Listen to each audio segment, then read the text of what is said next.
Arrange marriage वाली love story. अभी यह अरेंज मैरिज बोले तो पूनम और अक्षय दोनों ही अनजान होंगे।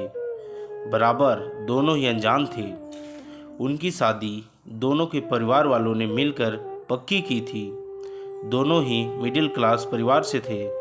अभी अरेंज मैरिज है तो देखने दिखाने की प्रोसेस तो होगी ही। 15 अक्टूबर की यह बात है। अक्षय और उसके माँ पापा के साथ पूनम को देखने आए थे। पूनम एक काफ़ी सुंदर लड़की थी।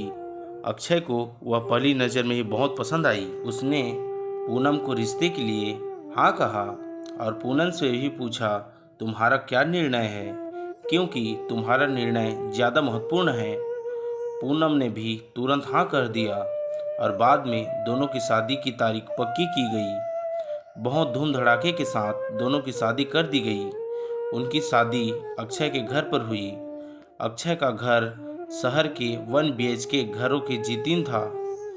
शादी की सारी विधि खत्म हुई। बाद में दोनों अपने रूम में फ्रेश होकर अपने कपड़े बदल कर आते हैं। दोनों की वह शादी की पहली रात थी। अक्षय धीरे से पूनम को आवाज़ देते हुए बोलता है, आज से हमारी नई जिंदगी की शुरुआत है। ऐसा बोलकर पूनम को गले लगाने की कोशिश करता है, पर पूनम उस पर चिल्लाती है और बोलती है, तुम मुझे ज़रा भी पसंद नहीं हो और मैं तुमसे प्यार भी नहीं करती, इसलिए मेरी तरफ से तुम कोई भी उम्मीद मत रखना। अक्षय उसकी बातें सुनकर हैरान हो गया, पर हिम्मत करके उसने पूनम को पूछा, पूनम अगर ऐसा ही था तो तुमने मुझसे शादी क्यों की? मैंने तुम्हारे साथ ज़बरदस्ती नहीं की थी। मैंने पूछा भी था तुम्हें, फिर तभी क्यों नहीं कहा मुझे? इस बात पर पूनम बोली, मुझे कुछ मत पूछो, 2-3 महीने एडजस्ट करो और उसके बाद हम डिवोर्स लेकर अलग हो जाएंगे। यह सुनकर अक्षय को धक्का लगा। उसने पूनम को समझाने की बहुत कोशिश की, पर उसने अक्षय की कोई भी बात नहीं सुनी और वह उसके निर्णय पर डटी रही।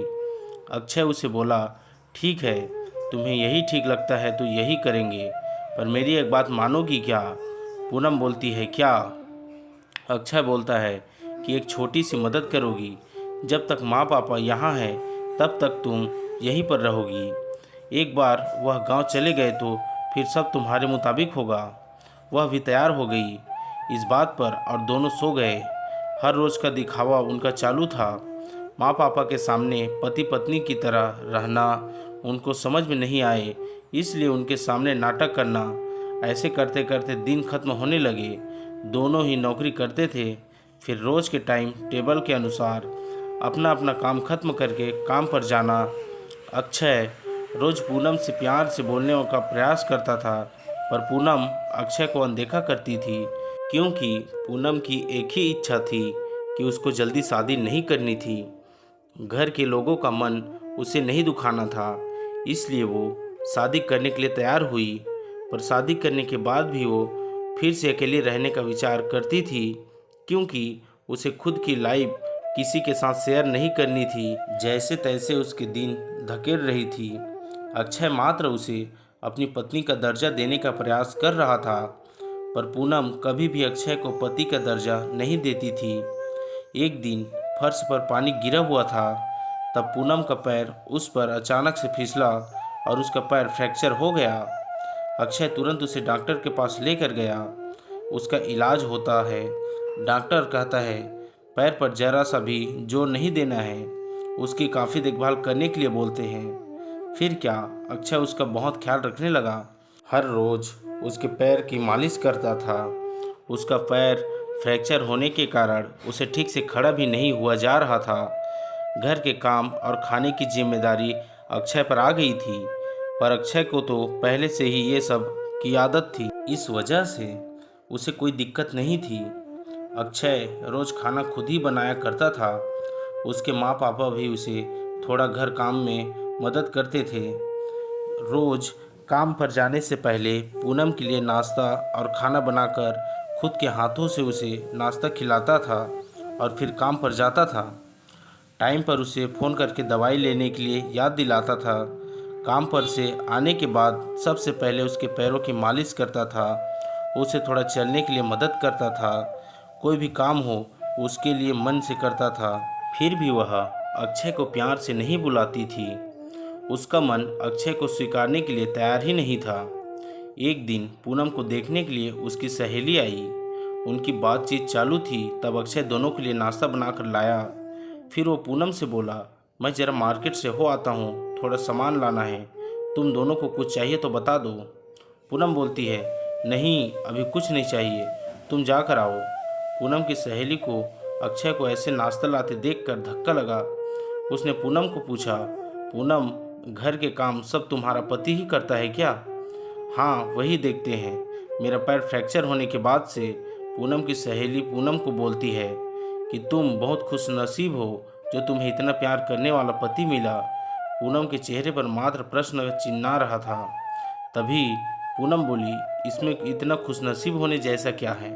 उसकी सहेली बोली, अरे मेरा पति मुझसे पूछता था कि नहीं कि कैसी हो तुम, खाना खाया कि नहीं, और मेरे पति ने आज तक कभी मुझको चाय तक नहीं पिलाई।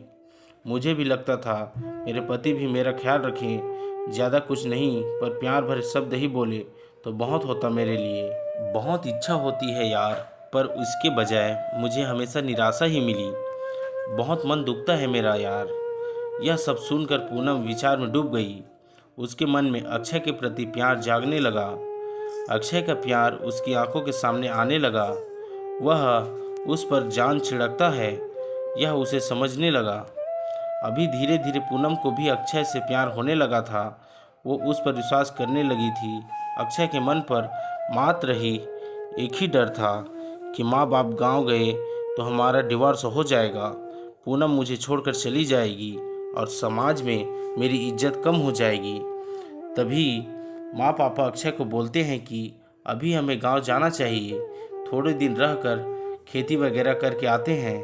अक्षय उनको जाने नहीं देना चाहता था और उनको डिवोर्स के बारे में भी बता नहीं सकता था। अक्षय सोच रहा था कि अभी पूनम को सब कैसे पूछें, कैसे बोलूं उसके साथ, कैसे सोचते सोचते ही सो जाता है। सुबह उठता है तो देखता है कि पूनम बहुत जल्दीबाजी में थी। वह जॉब पर जाने के लिए निकलती है। तब जाते जाते पूनम बोली कि अक्षय टिफ़िन बना कर रखा है, लेकर जाना। कपड़ों को इस्त्री करके रख दिया है और नाश्ता भी करके जाना, और हाँ आज घर पर जल्दी आना। यह बोलकर निकल गई। अक्षय मन में ही सोचने लगा कि जिसने आज तक एक गिलास पानी तक नहीं दिया, आज अचानक ऐसे उसने इतना सब कैसे किया। अक्षय का मन बहुत अशांत हो गया। वह भी सब काम करके ऑफिस के लिए निकल गया। उसके मन में बस इतना ही चालू था कि आज हमें डिवोर्स के बारे में बोलना है। शाम का वक्त होता है। पूनम के बताने के अनुसार अक्षय जल्दी घर आता है। पूनम ने खाना बनाकर सब काम निपटा कर रखे थे। घर पर आते ही उसे चाय देती है। यह सब अक्षय के लिए नई बात थी। चाय पीते पीते अक्षय धीरे से पूनम को पूछता है, पूनम तुम ठीक तो हो ना? तुमने निर्णय तो ले ही लिया होगा, मुझे छोड़कर जाने वाली हो, इसलिए सब कर रही हो ना? इस पर पूनम बोलती है, मैंने अपना फैसला ले लिया है और मैं कहीं पर भी नहीं जा रही हूँ। मेरी पूरी ज़िंदगी में तुम्हारे साथ जीना चाहती हूँ। और जाकर अक्षय को गले लगा लेती है। वो बोलती है, मैं तुम्हें छोड़कर कहीं नहीं जाऊँगी, मैं तुमसे बहुत प्यार करने लगी हूँ और अभी यह हमारा रिश्ता कोई भी नहीं तोड़ सकता। ज़िंदगी में बहुत बड़ी भूल हो गई होती मुझसे अगर मैं तुम्हें खो देती तो। अरेंज मैरिज करके भी तुम्हारे जैसा इतना प्यार करने वाला पति मुझे मिला, यही मेरी खुशनसीबी है। दोस्तों यह कहानी आपको कैसे लगी हमें कमेंट करके ज़रूर बताएं। और भी ऐसे मज़ेदार और रोमांटिक कहानियों के लिए हमारे YouTube channel Hindi motivation story को अभी सब्सक्राइब करें और साथ में लाइक और शेयर भी करें। धन्यवाद। मिलते हैं अगली कहानी पर।